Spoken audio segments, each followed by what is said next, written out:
The Donatello restaurant, nestled in the heart of Canary Wharf in London, was the perfect setting for high-stakes business. With crystal chandeliers imported from Italy, French tapestries, and an internationally awarded wine cellar, the establishment stood out as a meeting point for the financial and business elite of the United Kingdom's largest metropolis. On that Thursday night, business was brisk. Sarah Miller, 28, with curly hair always tied back in a discreet bun, moved between tables with the efficiency and discretion that had kept her employed for the past 2 years. Her brown eyes, always alert, observed every detail of the main dining room with the precision of someone trained to analyze minutiae. Table 17, strategically positioned in a discreet corner overlooking the internal garden, had been reserved in advance. Sarah knew exactly who would be there. Lucas Reed, the young tech genius, founder of Reed Technologies, one of the fastest-growing British startups in the cybersecurity market. She checked her wristwatch, a family heirloom from her father, 7:30 p.m. The guests would arrive soon. As she meticulously adjusted the silver cutlery, Sarah tried to push away the thoughts that tormented her. The bills for her brother Peter's treatment had arrived that morning. Another experimental chemotherapy package that the health insurance refused to cover. £15,000, she whispered to herself, feeling the weight of that sum. Her mind, trained to calculate complex cryptographic equations during her brief time at Imperial College London, now performed simple, painful arithmetic. Even with the generous tips she received at Donatello, it would take years to pay off that debt. Her phone vibrated in her pocket. It was a message from Peter. "Don't worry, sis. I'm doing well today. Focus on work. Love you." She quickly put the device away, swallowing the lump in her throat.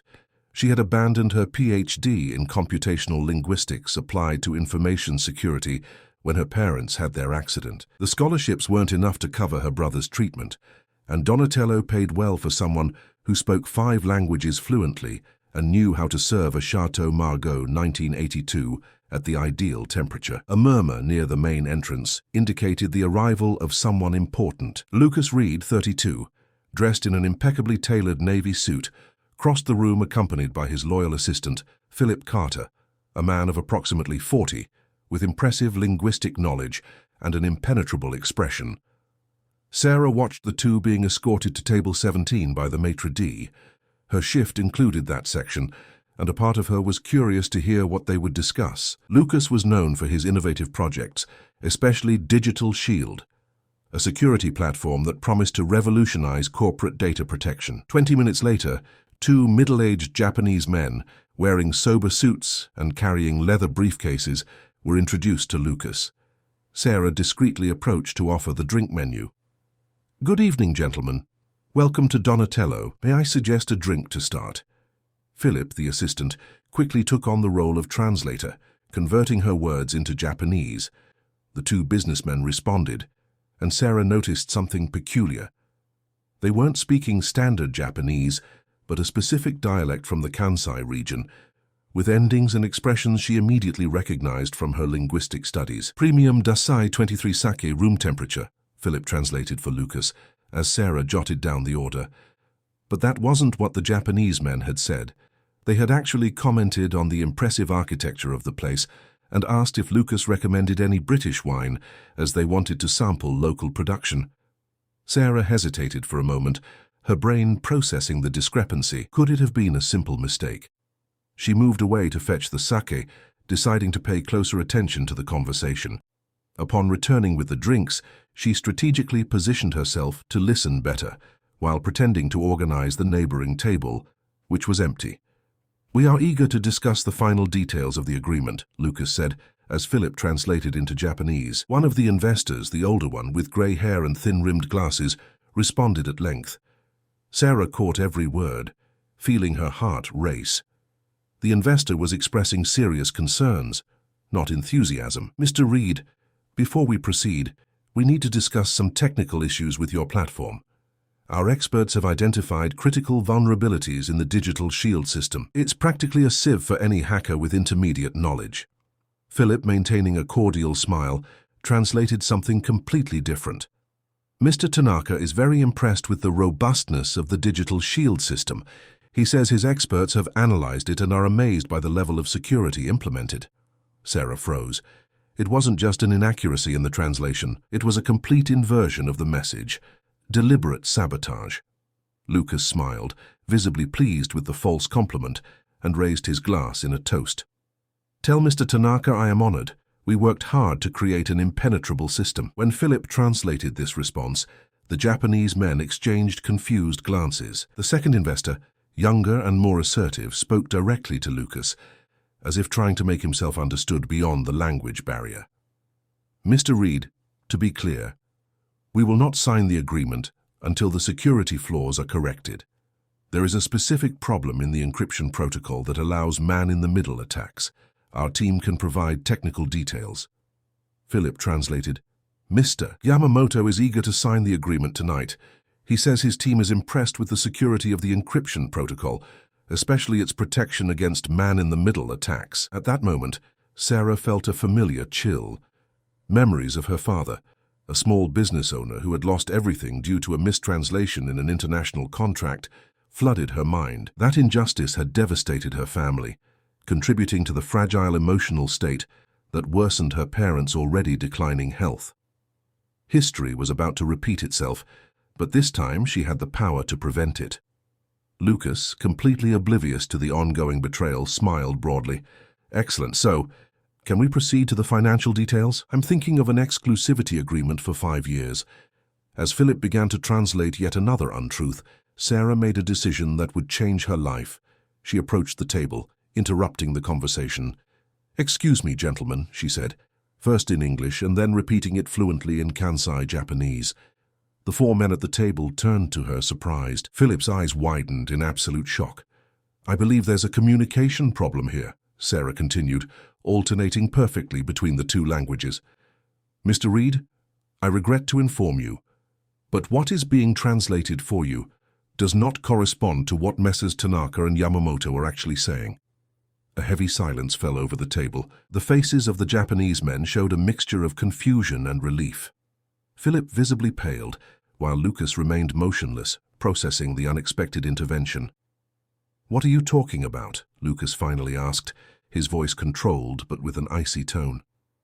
"I can demonstrate," Sarah replied, gathering all her courage. "Please ask the investors a direct question, and I will accurately translate their answer." Lucas looked at the Japanese men, then at Philip, who looked like he had seen a ghost, and finally back at Sarah. "What's your name?" "Sarah Miller, sir." "Very well, Sarah, let's test your theory." Lucas adjusted in his chair, his face hardening as his eyes intensely analyzed Sarah. She felt the weight of that gaze but held firm. There was no turning back. "Ask Messrs. Tanaka and Yamamoto what they truly think about Digital Shield," Lucas ordered, his voice now calculatedly neutral. Philip started to open his mouth, but Lucas raised his hand, silencing him instantly. "No, Philip. No. Let our polyglot waitress ask the question." Sarah nodded and turned to the Japanese investors, formulating the question in the Kansai dialect perfectly. "Could you gentlemen please share your true impressions of the Digital Shield platform?" Mr. Tanaka seemed relieved to finally be able to communicate without intermediaries. He responded extensively, using precise technical terms about cybersecurity. Sarah translated word for word. "Mr. Reed, Digital Shield has extraordinary potential, but our security team has identified critical vulnerabilities that compromise the entire system. Specifically, there are flaws in the handshake protocol that allow man-in-the-middle attacks, enabling third parties to intercept supposedly encrypted data. It's like having a safe with an open back door. We cannot, in good conscience, invest £150 million in a system with such weaknesses." Lucas's face transformed as Sarah translated. First incredulity, then controlled fury, and finally, a calculating understanding. He kept his gaze fixed on Sarah, as if evaluating not just her words, but her very essence. "Ask them what it would take for them to reconsider the agreement," Lucas said, completely ignoring Philip, who was now visibly sweating. Sarah asked the question and translated the answer. "We need the vulnerabilities to be corrected before signing. Our engineers have prepared a detailed report that we can share right now. We believe in the potential of your company, Mr. Reed, but we cannot risk our capital and reputation on a compromised system." Lucas nodded slowly, absorbing every word. Then he turned to Philip, who seemed to have shrunk in his chair. "How long have you worked for me, Philip?" 7 years, sir," the man stammered. 7 years, Lucas repeated, each syllable laden with disappointment. He discreetly pressed a button on his wristwatch before continuing. "And in all those years, I never suspected you could betray me like this." Philip tried to argue. "Lucas, there must be some misunderstanding. Misunderstanding?" Lucas cut him off, keeping his voice controlled despite his evident fury. "Ms. Miller, please translate for our guests. I apologize for the inconvenience, but I will need a moment to resolve this unexpected situation." Sarah conveyed the message, and the Japanese men nodded understandingly. At the same instant, 2 men who had been dining at nearby tables discreetly stood up and approached. Sarah recognized one of them as a frequent customer, but now realized they were, in fact, plainclothes security guards. "Marcus, Raphael, please escort Mr. Carter to the car," Lucas instructed. "We have pending matters to discuss in a more private setting." Philip paled even further, but offered no resistance as the 2 men flanked him and led him out of the restaurant, with a discretion that only caught the attention of the most observant eyes. Lucas turned back to the investors and, with an elegant gesture, indicated the now vacant chair beside him. "Ms. Miller, if you don't mind, I would like you to assume the role of translator so we can continue this crucial meeting. I know it's an unusual request, but it seems your skills are exactly what we need right now." Sarah hesitated, aware of the implications. The Donatello manager watched the scene from afar, clearly confused by the unusual situation. "Mr. Reed, I'm still on duty." Lucas raised his hand, gently interrupting her. "Richard," Lucas called, addressing the approaching manager, "I need to borrow your employee for a professional emergency. Donatello will be generously compensated, and I promise to return her as soon as our meeting is over." The manager, recognizing the importance of the client and the implicit value of his offer, nodded with a business smile. "Certainly, Mr. Reed. Ms. Miller, please attend to the needs of our esteemed client." With a nod of thanks, Lucas again indicated the chair. Sarah, feeling she had passed a point of no return, sat uncomfortably beside the businessman. "Now," Lucas said, addressing the Japanese investors, "I would like you to detail exactly what vulnerabilities you have identified." Over the next 2 hours, Sarah translated an intense technical discussion about cryptography, security protocols, and software vulnerabilities. To Lucas's surprise, she not only translated with precision, but occasionally clarified complex technical concepts with accurate examples, demonstrating a deep knowledge that far exceeded what was expected of a waitress. Mr. Yamamoto explained in detail how an attacker could intercept communications between client and server in Digital Shield, exploiting flaws in the TLS protocol implementation and certificate validation. "It's impressive," Sarah commented, almost forgetting her role as a mere translator. "This is essentially a sophisticated man-in-the-middle attack, exploiting weaknesses in the chain of trust." Lucas watched her with growing curiosity as she elaborated. "The problem isn't just in the protocol implementation, but in the distributed trust architecture you've adopted. The solution could involve reconfiguring the certificate validation system, perhaps implementing certificate pinning and multi-layered verification." The Japanese men's eyes widened, surprised not only by her linguistic fluency, but by the technical understanding demonstrated by the supposed waitress. "Ms. Miller," Lucas interrupted, his eyes shining with a new light, "where does your knowledge of cybersecurity come from?" Sarah blushed slightly, suddenly aware that she had gotten carried away. "I was doing a PhD in computational linguistics with a focus on information security at Imperial College London, sir. Or rather, I was doing it before personal circumstances forced me to interrupt." Lucas leaned forward, visibly intrigued. "And now you're waiting tables at Donatello?" "Life doesn't always follow the path we plan," she replied, with a contained smile. The businessman nodded, as if that answer contained a profound truth he intimately understood. Turning to the investors, Lucas proposed, "Gentlemen, in light of these revelations, I would like to propose a new timeline. We will give maximum priority to correcting these vulnerabilities before proceeding with any agreement. Can you share the complete technical report? Our engineers will begin working immediately." The meeting continued for another hour, with details discussed and strategies outlined. When the Japanese men finally said goodbye, there seemed to be a new understanding between the parties. The agreement was not dead, merely postponed until the security issues were properly resolved. As soon as the investors left, Lucas turned his full attention to Sarah. "You saved my company from disaster tonight," he said, his grave voice laden with contained emotion. "Why did you risk yourself like that? You could easily have lost your job." Sarah pondered for a moment before replying, "My father lost everything because of an incorrect translation in a contract. I couldn't stand by and watch history repeat itself, even with a stranger." Lucas studied her for a long moment. "I'm sorry about your father," he finally said, "and I'm deeply grateful for your intervention. But I have to ask, what is a PhD student in computational linguistics and information security doing working as a waitress?" Sarah sighed, deciding there was no reason to hide the truth. "My parents had an accident 3 years ago. My brother developed a complex medical condition that requires expensive treatments. Research scholarships didn't cover even a tenth of the expenses. Donatello pays well, especially in tips." Lucas nodded, understanding.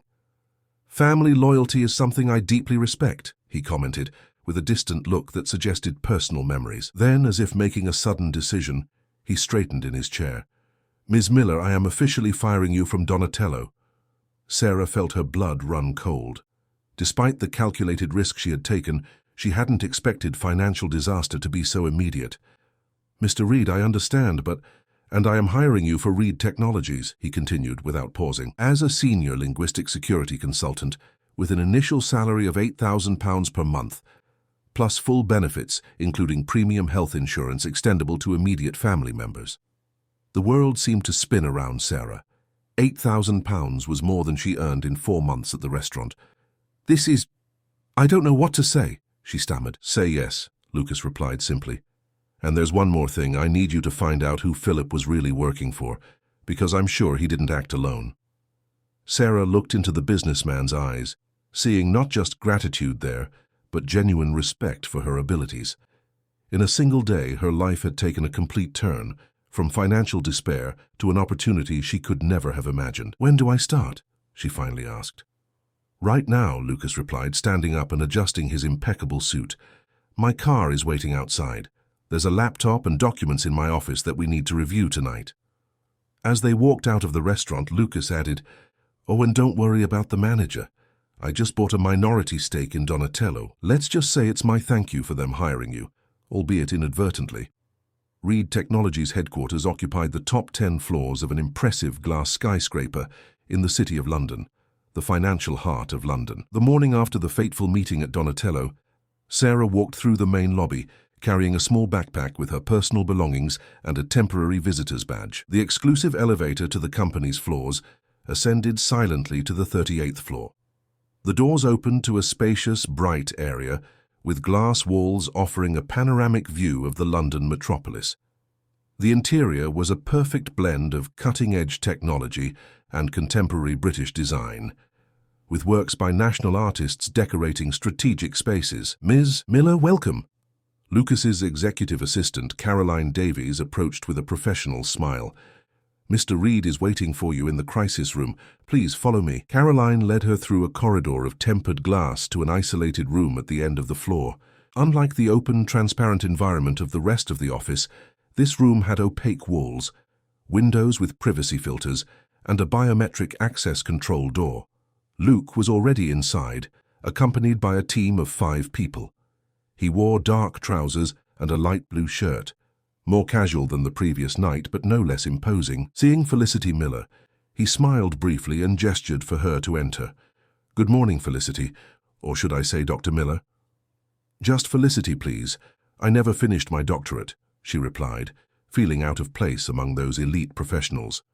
"A technicality I intend to help correct in the future," Luke retorted before turning to the group. "Everyone, this is Felicity Miller, our new senior linguistic security consultant. Felicity, meet part of our crisis team. Marina Cole, legal director. Raphael Stone, head of corporate security, whom you've already met yesterday. Theo Adams, our CTO. And the twins, Beatrice and Bianca Oliver, cybersecurity specialists." Felicity greeted each one with a nod, noticing the curious and slightly skeptical glances they directed at her. She didn't blame them. She herself was still trying to assimilate the sudden turn in her life. "Let's get straight to the point," Luke continued, activating a three-dimensional projection system in the center of the table. "What have we found out about Philip Carter?" Raphael Stone, the head of security, stepped forward. He was a man of approximately 50, with a military bearing and a grave expression. "We searched his apartment overnight and found evidence of substantial debts with betting houses, approximately $2 million accumulated over the last 8 months. Clear financial motivation," commented Marina Cole, the legal director, making notes on a tablet. "Easy to exploit." "We also accessed his personal communications," Raphael continued. "There have been significant bank transfers to his account in the last 3 months, totaling $500,000. Obscure origin, but we are tracking it." Luke nodded, absorbing the information before turning to Felicity.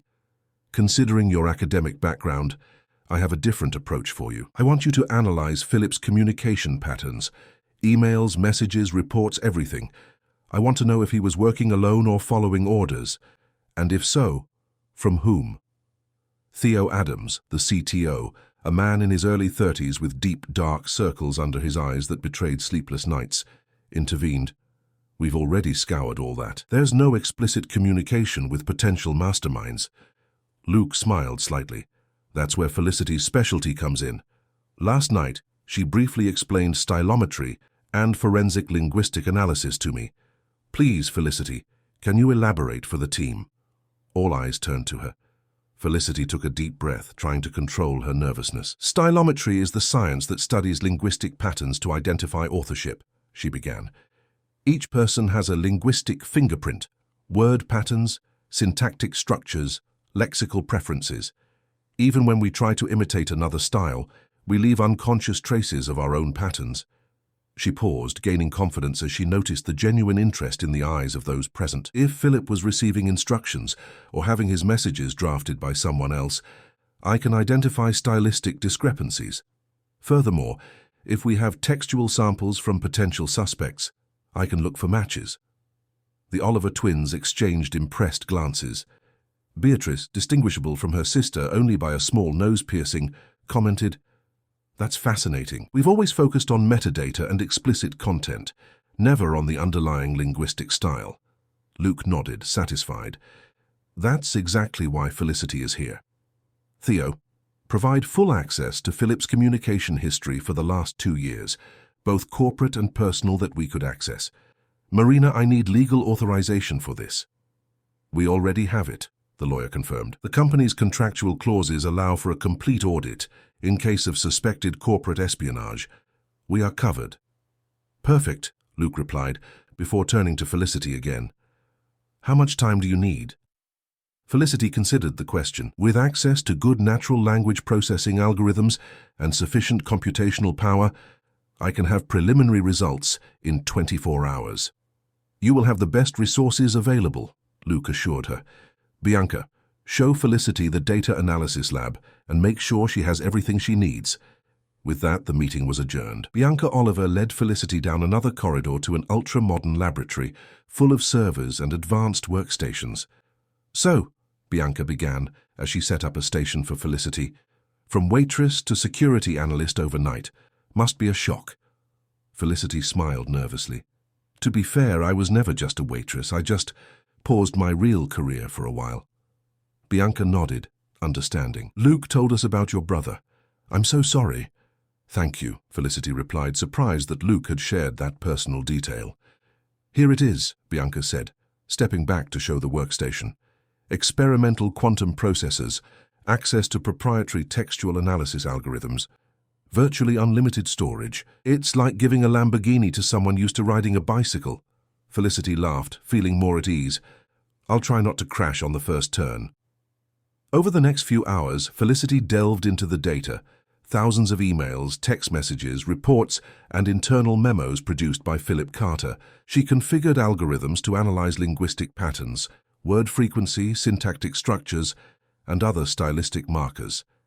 She built a linguistic fingerprint of Philip and began to look for anomalies, passages that didn't fit his usual pattern. Around 2 in the afternoon, a notification on her new corporate phone surprised her. It was a message from Luke. How's it going? Had lunch? Only then did Felicity realize she had been working for hours without a break. Her stomach rumbled in protest. Still analyzing data. Lost track of time. The reply came immediately. Caroline is bringing you food. I don't want you to faint on your first day.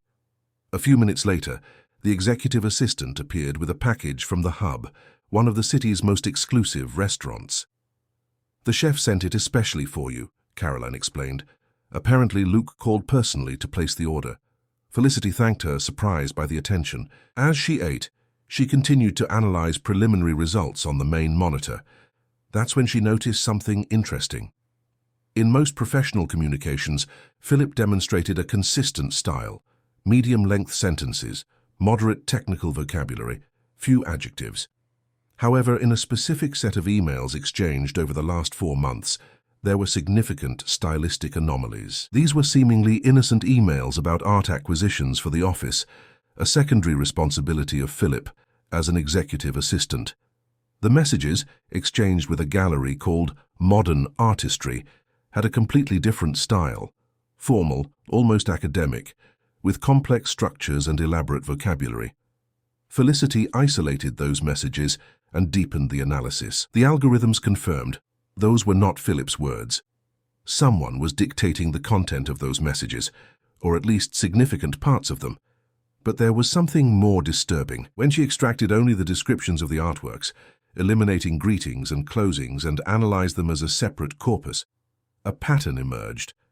There were hidden messages encoded in the seemingly innocent lexical choices. Minimalist sculpture in black marble meant, await new instructions. Expressionist canvas with predominantly red tones translated as, proceed as planned. It was a sophisticated code, based not on conventional cryptography, but on contextual semantic patterns. Whoever had created that code was a master of linguistics. A few more hours of analysis revealed that the stylistic patterns had a distinctive signature: excessively structured sentences, a complete absence of colloquialisms, a preference for complex syntactic subordination. It was a formal, rigid, almost mathematical style in its precision. Felicity printed examples of the coded messages and a report of the stylometric analysis. It was time to talk to Luke. When she returned to the crisis room, she found only Luke, who was intently working on multiple holographic screens. I found something, she said without preamble, spreading the documents on the table.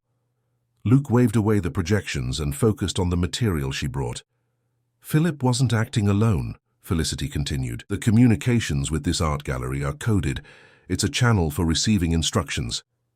Luke examined the material, his face progressively hardening. And what about the author? Were you able to identify them? I have a clear stylistic profile, Felicity replied.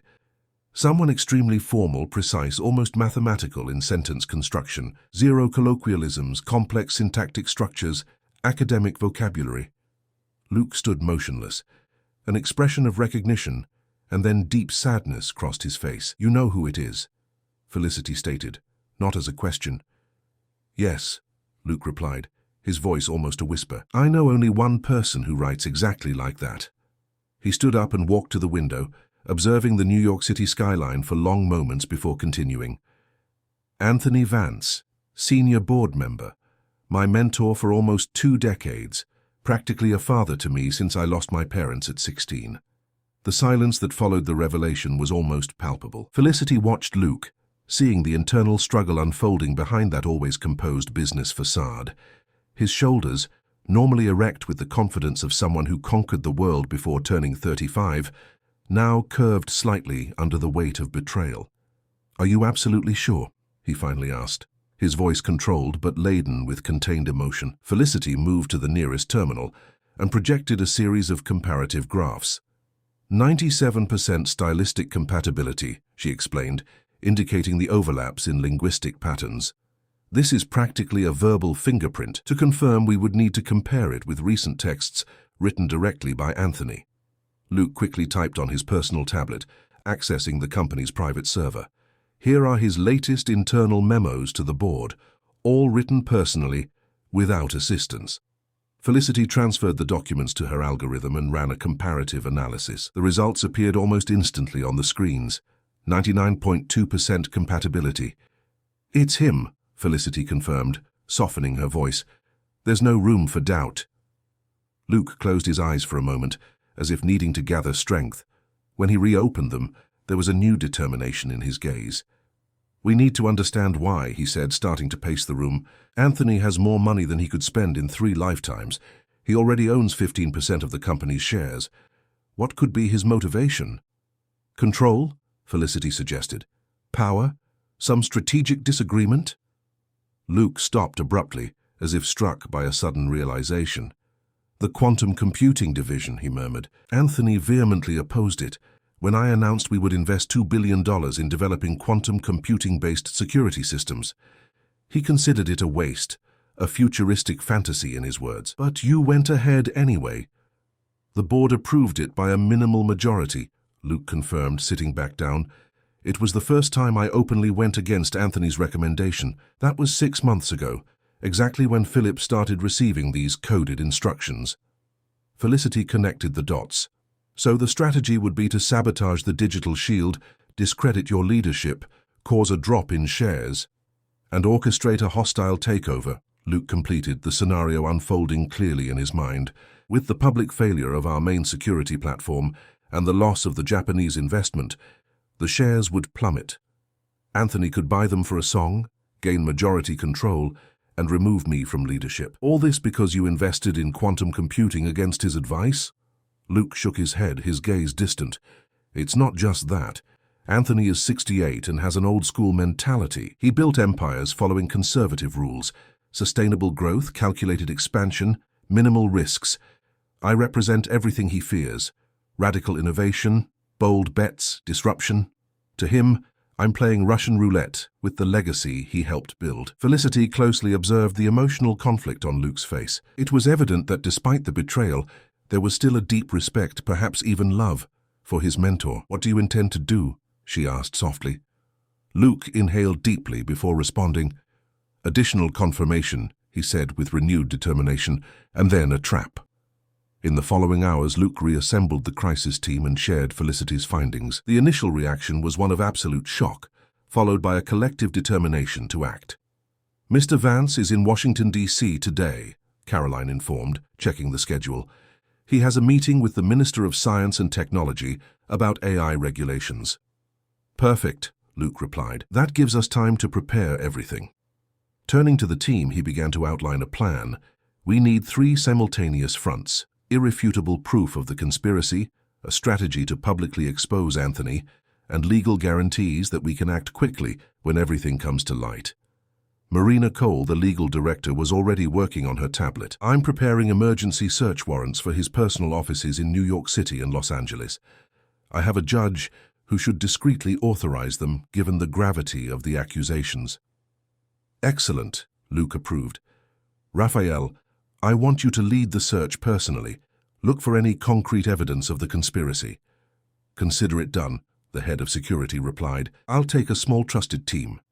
Luke turned to the Oliver twins.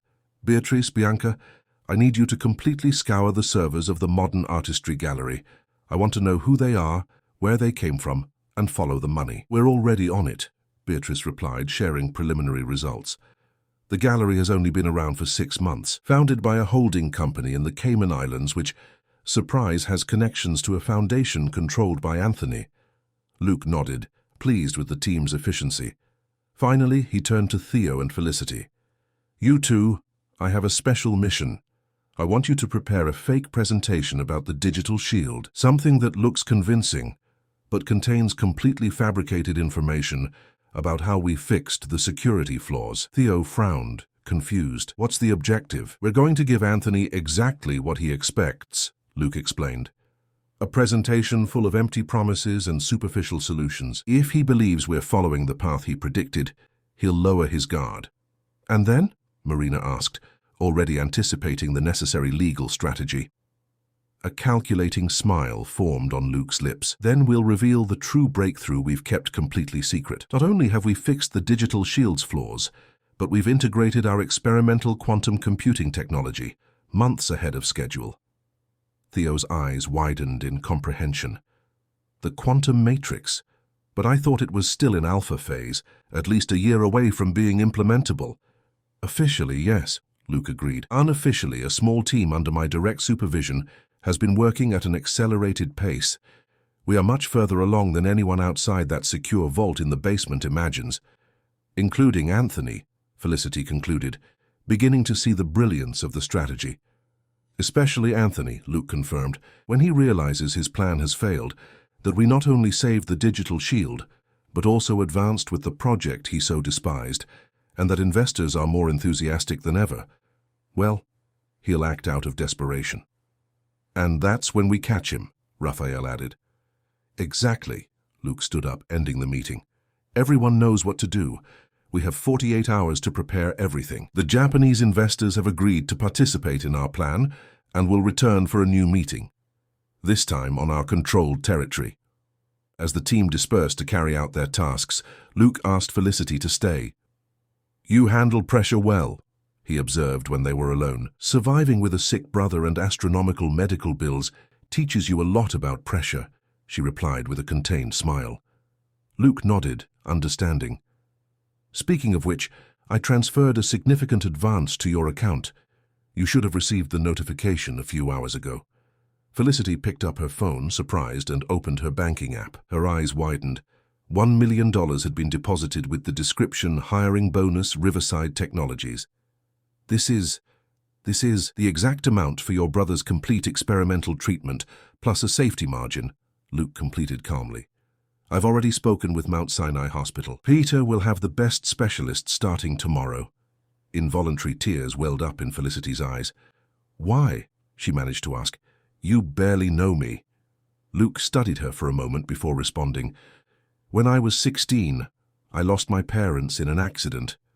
Anthony took me in, not just as a mentor, but as family. He paid for my education, opened doors, taught me everything I know about business. His voice choked slightly. His betrayal hurts more than I can express. But I can't deny what he did for me when I needed it most. He paused, composing himself. Perhaps this is my way of honoring the man he was before, giving back to another young talent in need. Or maybe it's just good corporate karma. Either way, the money isn't relevant to me, but I know it means everything to you and your brother. Felicity couldn't find adequate words. Instead, she reached out and briefly squeezed Luke's hand, a silent gesture of profound gratitude. Now, Luke said, returning to professional mode, we need to prepare our trap, and I have a special role for you. I'm listening. I want you to lead the presentation to the Japanese investors, he revealed, in their native language, without intermediaries. You will be the one to reveal our true technological breakthrough at the exact moment to cause maximum impact on Anthony. Felicity blinked, surprised. But I'm not a quantum computing expert. I just joined the company. Lucas smiled. Precisely. Anthony will never suspect an unknown new hire. And as for the technical knowledge, don't worry. Theo will give you an intensive crash course over the next 36 hours. Your background in computational linguistics is a solid foundation. Felicity's mind reeled with the implications, from waitress to central protagonist, in a high-stakes corporate operation in less than 2 days. She should have been terrified, but instead, she felt a strange calm.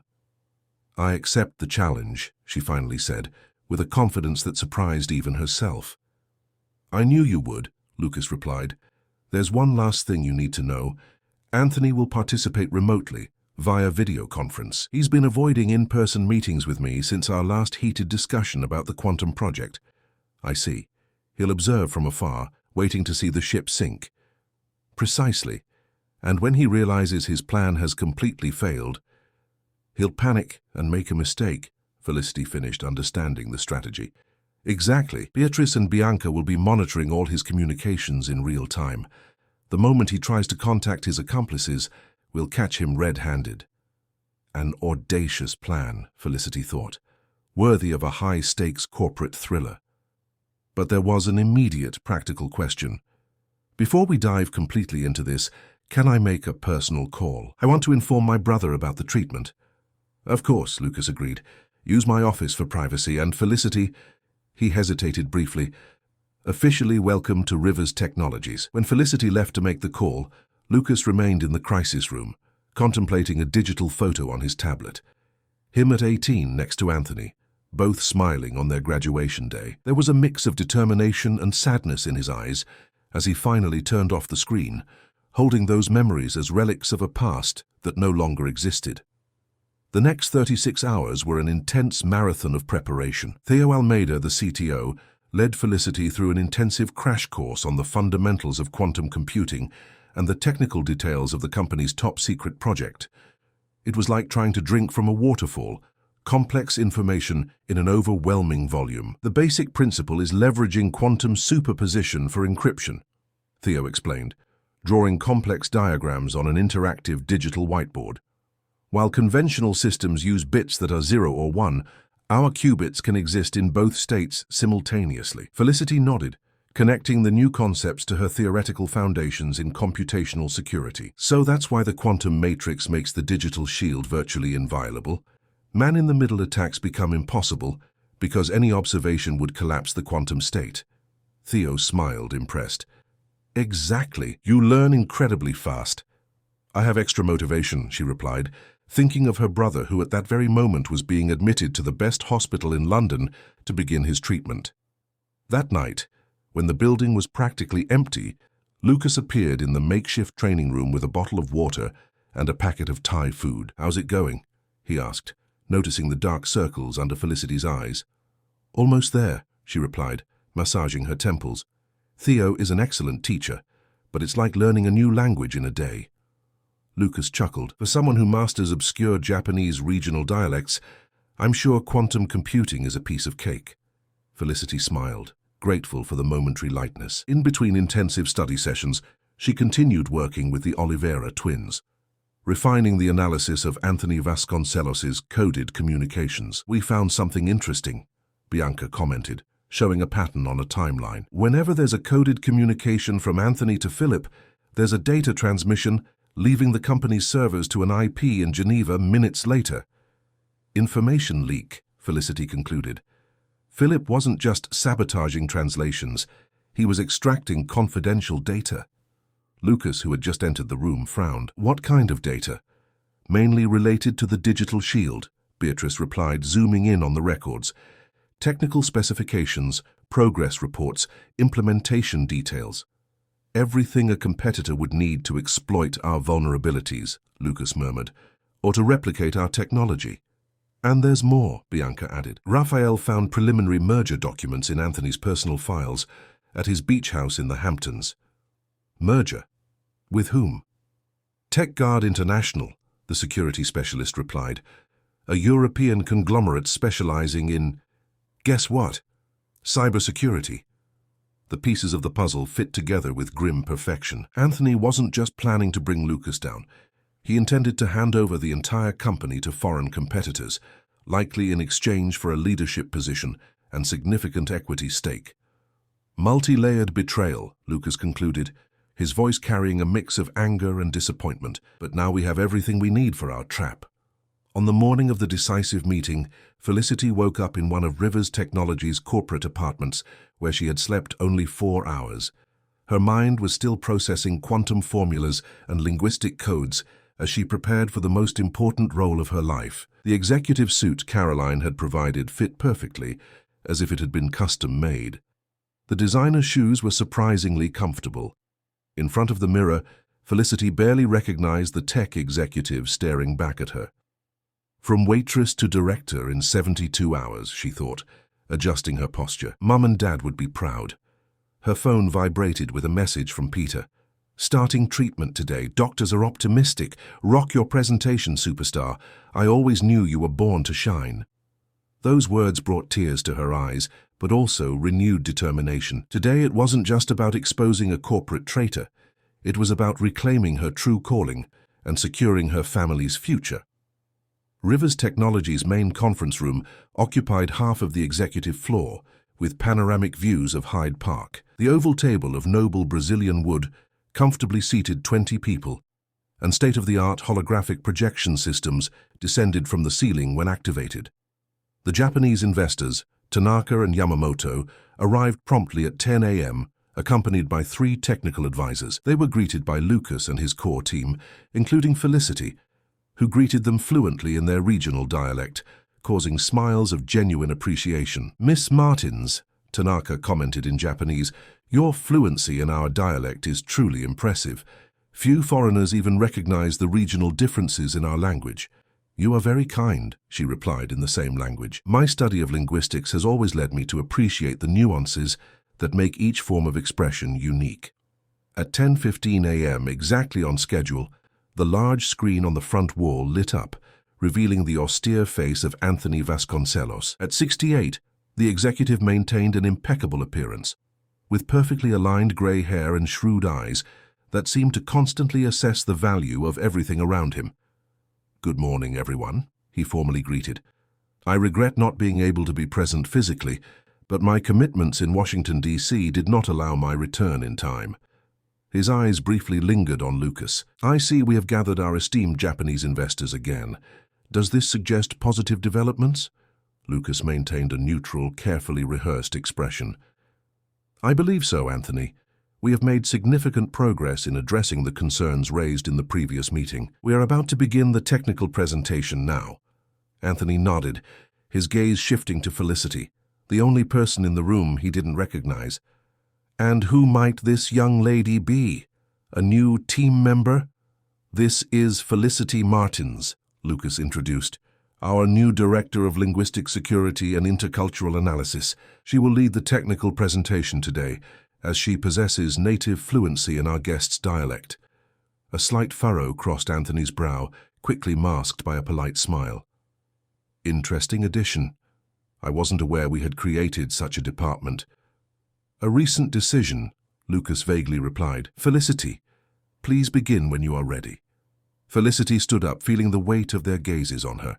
She took a deep breath, channeling the same confidence she had needed to interrupt the meeting at the Savoy Grill. "Good morning, everyone," she began in English, before seamlessly switching to regional Japanese. "It is an honor to present the solutions we have developed for the previously identified vulnerabilities in the Digital Shield system."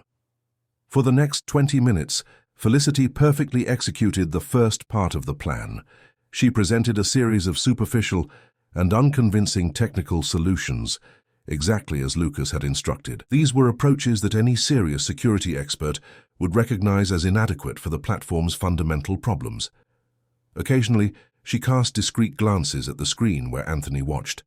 The veteran executive maintained a neutral expression, but his eyes gleamed with ill-concealed satisfaction. He believed the plan was working, that Rivers Technologies was presenting inadequate patches that would fail miserably. The Japanese investors, in turn, played their roles perfectly, feigning polite interest, but occasionally exchanging skeptical glances that fed Anthony's false confidence. "These are our initial approaches to address the identified vulnerabilities," Felicity concluded, finishing the first part of the presentation. "Any questions before we proceed?" Tanaka leaned slightly forward, playing his cue. "Miss Martins, while we appreciate the efforts, we still have concerns about the effectiveness of these solutions against sophisticated man-in-the-middle attacks." Felicity nodded, as if the question was expected. "A perceptive observation, Mr. Tanaka. Indeed, the measures I have described would be insufficient for advanced threats." She paused dramatically. "That is why we have developed something completely different." She gestured, and the room lights dimmed automatically. The central holographic projection system activated, creating a floating, three-dimensional representation of a complex molecular structure slowly spinning. "Gentlemen, what you are seeing is not the enhanced digital shield. It is something entirely new, the quantum matrix." On the screen, Anthony's face froze, his expression of satisfaction instantly dissolved, replaced by confusion and then alarm. Felicity continued, her voice gaining confidence.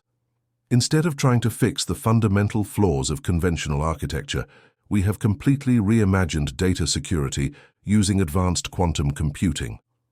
She proceeded to detail the functioning of the revolutionary technology, demonstrating an impressive command of the subject, considering her ultra-compressed training. As she explained, the faces of the Japanese investors transformed from feigned skepticism to genuine interest, and finally, to authentic enthusiasm.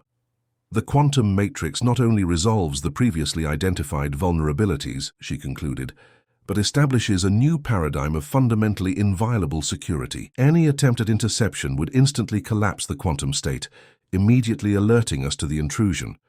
This is extraordinary, Yamamoto commented, momentarily forgetting his role and showing real admiration.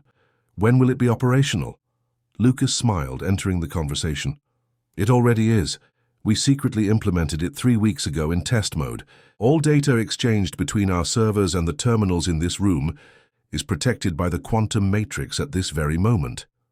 On the screen, Anthony looked like he had seen a ghost. His normally flushed complexion had paled considerably. Lucas, I don't recall board approval for implementing experimental technology on active systems, he interjected, trying to maintain composure. I authorized it as an emergency measure under Corporate Statute Clause 17B, Lucas calmly replied. In cases of critical threat to the integrity of company systems, the CEO may implement extraordinary solutions without prior approval. You yourself drafted that clause, Anthony. The Japanese investors were now talking animatedly among themselves. Tanaka turned to Lucas. This completely changes our perspective, Mr. Rivers. The successful implementation of quantum computing in cybersecurity is exactly the kind of disruptive innovation we were looking for. We would be honored to resume investment negotiations, Yamamoto added, possibly with significantly higher values than previously discussed. Lucas inclined his head in thanks, while discreetly observing Anthony's reaction on the screen. The older man seemed to be frantically calculating, re-evaluating his strategy in real time. Would a 10-minute break be convenient? Lucas suggested. We could return to discuss the financial details.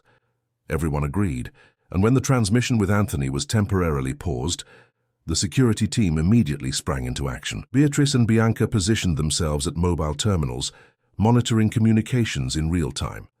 He took the bait, Beatrice confirmed after a few minutes. He just sent a coded message from his personal tablet to a server in Paris, using exactly the same linguistic pattern identified in communications with Philip. What does it say? Lucas asked, leaning over the terminal. Omega contingency. Abort, I repeat, abort, leak compromised, meeting cancelled. Lucas smiled, satisfied. He's panicking.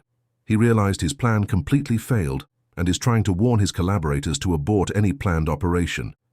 We have more, Bianca interrupted, furiously working at her keyboard.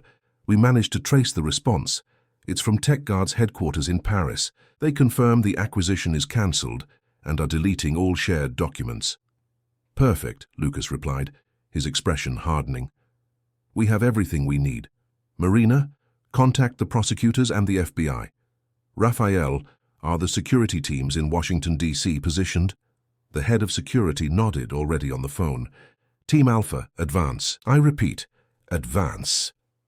When the video conference resumed, Anthony's face reappeared on the screen, his expression carefully recomposed into a mask of professionalism. Before we continue, he said, I must inform you that I have been called to an emergency at the ministry. Unfortunately, I will need to withdraw from this meeting. What a shame, Lucas replied, his voice calm but with a new firmness. Especially since we have some important matters to discuss, don't we, Anthony? Confusion crossed the older man's face. I don't understand.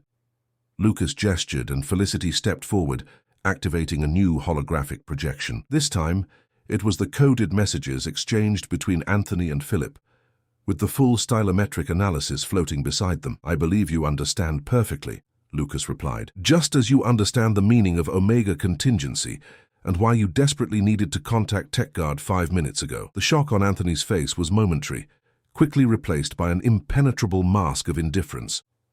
These accusations are absurd. I don't know what you're talking about. Fortunately, I don't need you to confess, Lucas continued. The FBI is currently in your hotel suite in Washington, D.C. with a search and seizure warrant. Your electronic devices will be confiscated, and I believe they will find more than enough evidence. As if on cue, the door behind Anthony opened and uniformed agents entered the frame. The veteran executive's expression completely collapsed. You don't understand, he said, his voice losing its usual formality.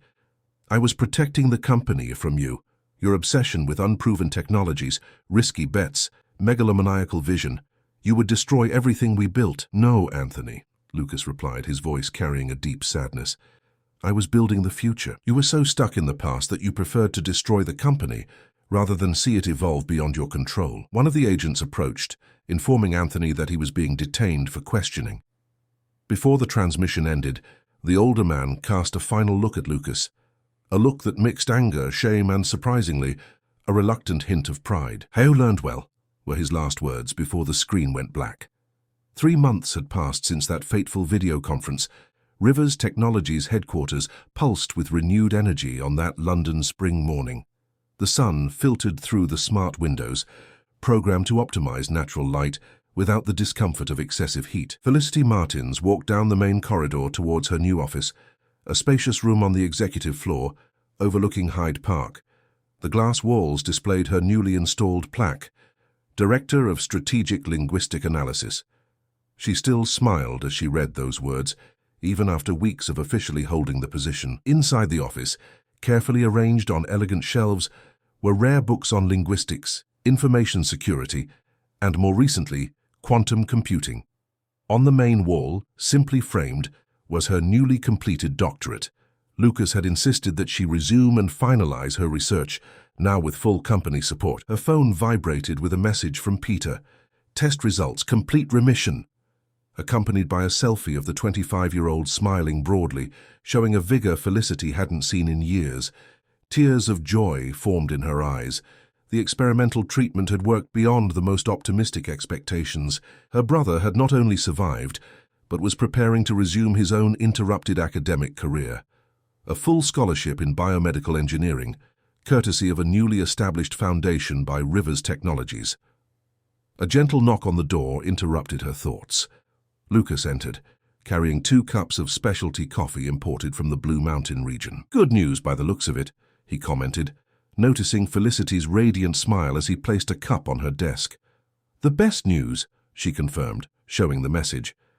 "Peter is officially in complete remission." Lucas genuinely smiled.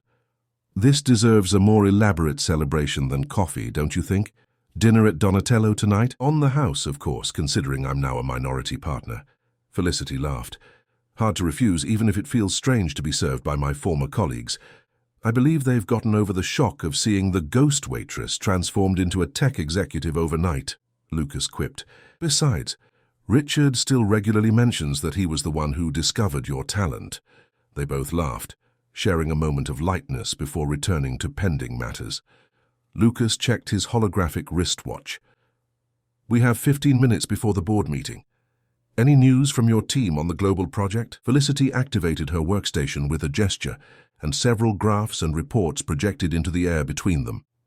"The Division of Strategic Linguistic Analysis is exceeding all projections," she reported, sliding through the information. "Our linguistic fraud detection system has identified 13 corporate espionage attempts in the last 2 months, just by analyzing communication patterns." "Impressive," Lucas commented.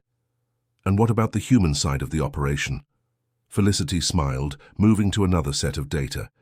"We've implemented linguistic security training in 7 different languages. Tests show that our executives are now 78% more efficient at identifying manipulation attempts in intercultural negotiations." Lucas nodded, clearly satisfied. The creation of the division led by Felicity had been one of the most innovative and successful decisions since the company's restructuring after the Vance incident, as it was discreetly called in the corporate corridors. "And the scholarship program?" he asked. Felicity's face lit up even more.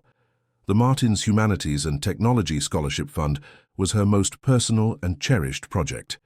"We've selected the first 50 scholarship recipients," she replied, displaying a map of the United States with luminous points scattered across all regions. Talented young people from all over the country who had to abandon studies in linguistics, philosophy, anthropology, and related fields due to financial difficulties. They will receive not only full financial support, but also mentorship and internship opportunities here at the company. Lucas observed the map for a moment, genuinely moved. "You know, when we created this division, some board members questioned the value of investing so much in intangible skills. They wanted resources concentrated solely on pure technological development." He paused meaningfully. The results of the last few quarters have silenced all critics because they finally understood that security isn't just about code and firewalls. Felicity completed. It's about understanding people, their intentions, their communication patterns. The most advanced technology in the world can be defeated by a simple human error or a well-architected manipulation. Exactly what Anthony never understood, Lucas observed, his tone shifting slightly as he mentioned his former mentor's name. A brief silence followed. The legal case against Anthony Vance was ongoing, with multiple charges of corporate espionage, conspiracy, and attempted sabotage. Philip Cooper, in exchange for a reduced sentence, had confessed everything, implicating not only Anthony but also 2 TechGuard executives. "I heard he refused the plea bargain," Felicity commented cautiously. Lucas nodded. Pride. It was always his favorite sin. He sighed deeply. "Sometimes I wonder if I could have prevented all this if I had realized sooner, if I had paid more attention to the signs." "The best deceivers are those we trust completely," Felicity replied softly. "Don't blame yourself for believing someone who was like a father to you." Lucas watched her for a moment, a sad smile forming on his lips. "You know, for someone who spent years serving drinks and taking orders, you have remarkable wisdom about human nature. Perhaps because waiting tables is the best intensive course on human behavior there is," she replied with a light smile. "You learn to read people, intentions, lies, hidden truths, all while balancing a tray of cocktails." They both laughed, and Lucas checked his watch again. "Time for the board meeting. Are you ready to present your global expansion proposal?" Felicity stood up, adjusting her impeccably tailored blazer. How long had it been since she wore Donatello's black and white uniform? It felt like another life. "Born ready," she replied, with a confidence that still occasionally surprised her. Together, they headed to the boardroom. On the way, they passed Anthony's old office, now occupied by Marina, the legal director who had been promoted to executive vice president after her crucial role in resolving the case.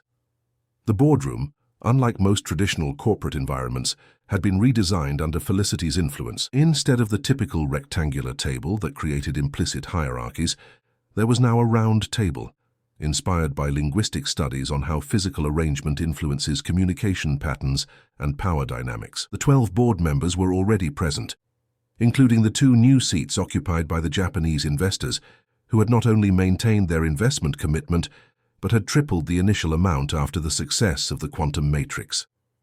"Good morning, everyone," Lucas greeted, taking his seat. "Before we begin the formal agenda, I'd like to share some news. First, our quantum security technology has received regulatory approval in the European Union, paving the way for implementation in central banks and critical infrastructure." Murmurs of approval went around the table. The value of Rivers Technologies' shares had quadrupled since the official announcement of the quantum matrix, transforming the company into one of the most valuable in the Northern Hemisphere. Second, I am pleased to announce that the Martin Scholarship Program has selected its first 50 students. Director Felicity will briefly present the details and projected impact. Felicity connected her tablet to the interactive table, and a 3-dimensional hologram appeared in the center, showing statistics, smiling faces of young students from all over the United States, and projections of social return on investment. The program was structured to identify talents in humanities who can bridge the gap between technology and human understanding, she explained. "Our goal is to create a new generation of specialists who understand both code and cultural context." The presentation continued for 15 minutes, with Felicity answering questions with the same confidence and precision she had demonstrated 3 months earlier when she exposed Anthony's conspiracy. When she finished, Tanaka, the most senior Japanese investor, asked to speak. "Ms. Martin," he began in carefully articulated English, "when we met at that restaurant, I confess I was surprised to find someone with your level of linguistic comprehension in such an unexpected position. Now I see it was not a coincidence, but rather the universe conspiring to put the right person in the right place at the exact right time." Felicity bowed her head in thanks. "You are very kind, Mr. Tanaka. It is not kindness but pragmatic observation," he replied with a subtle smile. "In Japanese, we have a concept called ichi go ichi-e. Each encounter is unique and will never be repeated. That moment in the restaurant, was one of those singular encounters that changed the course of many lives. The meeting proceeded with discussions on global expansion strategies, new products, and financial projections. When it finally concluded, 3 hours later, Felicity felt exhausted but fulfilled.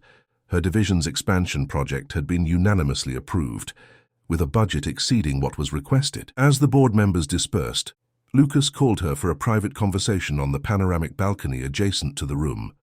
The view of New York City stretched as far as the eye could see, a vibrant and contradictory metropolis, full of challenges and opportunities, exactly like the life Felicity had navigated in recent months. "I received a letter from Anthony yesterday," Lucas said without preamble, leaning against the railing.